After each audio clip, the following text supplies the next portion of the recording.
जय गुरुदेव, जय माँ गायत्री। सभी को मेरा प्रणाम। आज हम इस वीडियो में जानेंगे कि अपनी बुद्धि की वृद्धि हम कैसे कर सकते हैं। ये उन सभी के लिए है जो छात्र रूप में अपनी बुद्धि को वृद्धि करना चाहते हैं या अन्य व्यक्ति भी अपनी बुद्धि तीव्र करना चाहते हैं, तो उन सभी के लिए ये लाभदायक है। हमने इससे पिछले के वीडियो में जाना था कि संतान प्राप्ति के लिए क्या है गायत्री की साधना और धन प्राप्ति के लिए गायत्री की क्या साधना है, इन सब को हमने जाना। पर आज हम जानेंगे जो छात्र हैं, जो स्कूल के बच्चे हैं या जो भी लोग अपनी बुद्धि का वृद्धि करना चाहते हैं, एक छोटी सी विधि के द्वारा वो अपनी बुद्धि को वृद्धि कर सकते हैं, अपनी बुद्धि को बढ़ा सकते हैं, पढ़ने में तेज हो सकते हैं, अपनी पढ़ाई में उत्तीर्ण हो सकते हैं। जैसे आनंद स्वामी जी ने गायत्री मंत्र का उपयोग करके अपने जीवन में बहुत से चमत्कार पाए, और जब वो नन्हे से बालक थे तब वह पढ़ने में बहुत ही मंद बुद्धि के बालक थे, और कैसे उन्होंने गायत्री की साधना करके अपने आप को तीव्र बुद्धि में परिवर्तित किया और मंद बुद्धि से वह एक तीव्र बुद्धि वाले बालक बन गए। तो इसी प्रकार से हमें भी गायत्री का साथ पकड़कर उन बच्चों की सहायता करनी है जिनकी बुद्धि वृद्धि नहीं होती, जो उत्तीर्ण नहीं हो पाते या जिनकी स्मरण शक्ति कम है, उनकी स्मरण शक्ति भी बढ़ती है। तो इस विधि से आप गायत्री मंत्र अपने बच्चों से कराइए, आपके बच्चों की स्मरण शक्ति बढ़ेगी और उनको बहुत सारे लाभ प्राप्त होंगे। जो काम वो कभी नहीं कर पाते थे वो भी कर पाएंगे, उनके अंदर कॉन्फिडेंस भी आएगा, और साथ ही साथ अपने बच्चों से गायत्री मंत्र लेखन भी कराइए। आइए इस छोटी सी प्रक्रिया को जानते हैं जो आपको अपने बच्चों से कराना है और उन सभी से कराना है जिनको अपनी बुद्धि तीव्र करनी है, क्योंकि बुद्धि की तीव्रता सभी के लिए आवश्यक है, चाहे वो पढ़ने वाले बच्चे हों, चाहे ऑफिस में काम करने वाले हों, सभी को बुद्धि की आवश्यकता होती है। तो सभी अपनी बुद्धि को बढ़ाने के लिए इस छोटी सी विधि को करके, इस छोटी सी प्रक्रिया को करके अपनी बुद्धि को बढ़ा सकते हैं। गायत्री प्रधानतः बुद्धि को शुद्ध, प्रखर और समुन्नत करने वाला मंत्र है।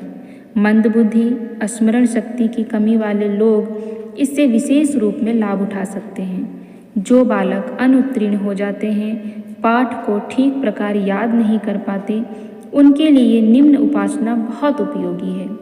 करना क्या है हमें? सूर्योदय के समय की प्रथम किरणें पानी से भीगे हुए मस्तक पर लगने दें। पूर्व की ओर मुख करके अध खुले नेत्रों से सूर्य का दर्शन करते हुए आरंभ में 3 बार ओम का उच्चारण करते हुए गायत्री का जप करें। कम से कम एक माला, जिसमें 108 मंत्र होते हैं, अवश्य जपना चाहिए। उसके बाद हाथों का भाग सूर्य की ओर करके इस प्रकार से सेकें जैसे मानो कि आग ताप रहे हों, यानी दोनों हथेलियों को सूर्य के समक्ष हमें सामने की तरफ करना है, जैसे कि ये लगे कि हम आग ताप रहे हों। इस स्थिति में 12 मंत्र जप कर हथेलियों को आपस में रगड़ना चाहिए। यानी जब हाथ को ऊपर करते हैं और सूर्य की तरफ अपने हाथों को रखे होते हैं, उस समय हमें 12 बार गायत्री मंत्र का जप करना होता है, मन ही मन। और उसके बाद जब मंत्र पूरे हो जाएं तो दोनों हाथों को आपस में रगड़ना चाहिए और उन उष्ण हाथों को मुख, नेत्र, नासिका, ग्रीवा, कर्ण, मस्तक आदि समस्त शिरोभाग पर फिराना चाहिए। यानी हाथ को ऊपर करके आपको 12 मंत्र पढ़ने हैं। 12 मंत्र पूरा होने के बाद दोनों हाथों को आपस में रगड़ना है, और जब आपको हाथों में गर्मी लगे, जब इस प्रकार से रगड़ते हैं और हाथों में जो गर्मी होती है, उससे बताए गए सभी जगहों को आपको स्पर्श करना है। यानी अपने मुख को, अपने नेत्र को, अपने ग्रीवा को, अपने कर्ण को, मस्तक को, समस्त सिर के भाग को आपको छूना चाहिए, उस पर फिराना चाहिए। इस प्रकार से आपकी बुद्धि तीव्र होती है। यह बहुत छोटी प्रक्रिया है, इसे कोई भी कर सकता है। आप इसे नित्य कर्म की प्रक्रिया में शामिल करें, नित्य इसको करना प्रारंभ करें। आपको ब्रह्म मुहूर्त में उठना है, यानी सूर्योदय के समय आपको उठना होगा। सूर्योदय के समय उठकर इसको पूर्व की ओर मुख करके अवश्य कीजिए। लाभ प्राप्त करना है तो आपको थोड़ा तो परिश्रम करना होगा।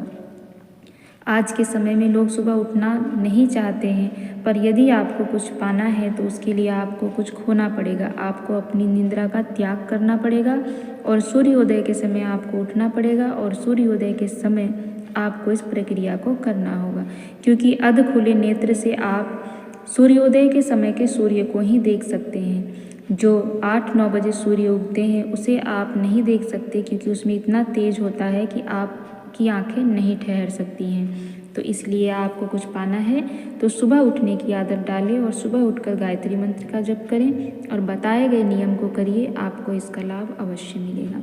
जय माँ गायत्री, जय गुरुदेव, सभी को मेरा प्रणाम।